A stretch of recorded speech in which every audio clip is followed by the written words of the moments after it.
Hi hello నమస్తే అండి. ఈరోజు వీడియోలో చాలా సింపుల్గా ఈజీగా తెలంగాణ స్టైల్లో చికెన్ కర్రీ ఏ విధంగా చేయాలో చూపించబోతున్నానండి. ప్రాసెస్ అయితే చాలా సింపుల్ కానీ టేస్ట్ అయితే సూపర్గా ఉంటుంది. దీనికోసం ఒక బాండీ తీసుకొని అది వేడెక్కిన తర్వాత అందులో 2 టేబుల్ స్పూన్స్ వరకు ఆయిల్ వేసుకోండి. ఆయిల్ కొంచెం వేడెక్కగానే 4-5 లవంగాలు, దాల్చిన చెక్క, షాజీరా, జీలకర్ర, అలాగే ఫ్లవర్ ఉంటుంది కదా, అవన్నీ మసాలా దినుసులు మొత్తం కూడా వేసేసుకోండి. వేసుకొని ఒక 1 మినిట్ పాటు వీటిని బాగా ఫ్రై చేసుకోండి. ఆ తర్వాత ఇందులో సన్నగా తరిగి పెట్టుకున్న ఉల్లిపాయ ముక్కలు కూడా వేసేసుకోండి.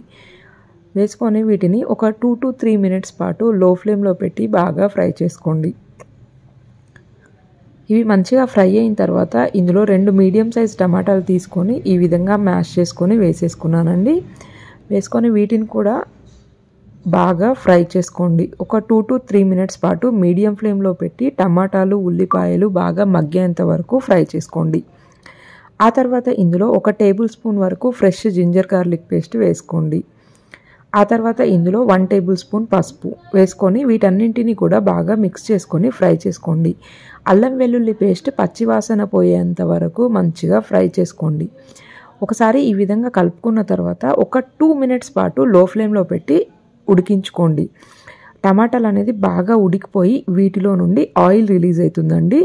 ఈ స్టేజ్లో ఉన్నప్పుడు నీట్గా వాష్ చేసి పక్కన పెట్టుకున్న చికెన్ మొత్తం కూడా వేసేసుకోండి. ఇక్కడైతే నేను 1 kg చికెన్ తీసుకున్నాను ఫ్రెండ్స్.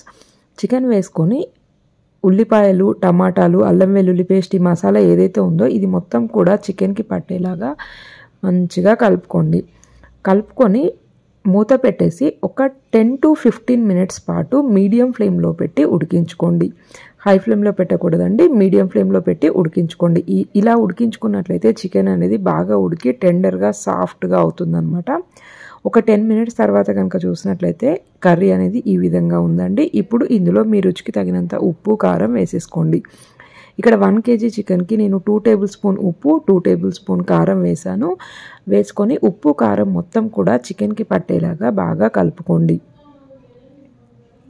మంచిగా మిక్స్ చేసుకున్న తర్వాత ఇప్పుడు ఇక్కడ కొత్తిమీర, పుదీనాని వేసేసుకోండి.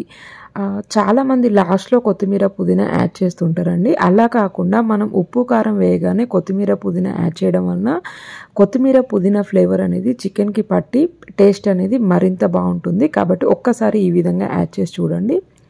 కొత్తిమీర, పుదీనా వేసుకొని కర్రీ మొత్తం కూడా మరొకసారి బాగా కలుపుకొని మూత పెట్టేసి మరొక 10 మినిట్స్ లో ఫ్లేమ్లో పెట్టి ఉడికించుకోండి.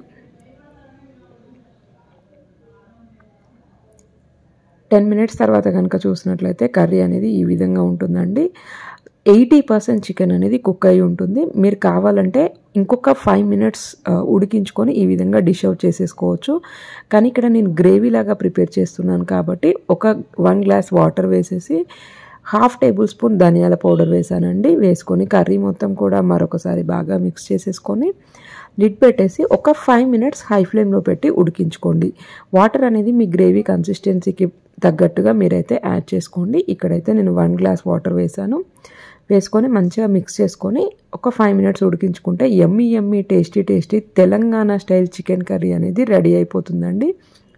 చూడండి, ఇక్కడ నేను 5 మినిట్స్ తర్వాత కనుక చూసినట్లయితే మన కర్రీ అనేది ఈ విధంగా ఉందండి. ఆయిల్ అనేది బాగా రిలీజ్ అయ్యి పర్ఫెక్ట్గా కుక్ అయ్యిందనమాట. లాస్ట్లో లైట్గా కొంచెం కొత్తిమీరతో గార్నిష్ చేసుకుంటే సరిపోతుందండి. ఇది చపాతీ, రైస్ దేంట్లోకైనా సూపర్గా ఉంటుంది. Thank you. బాయ్.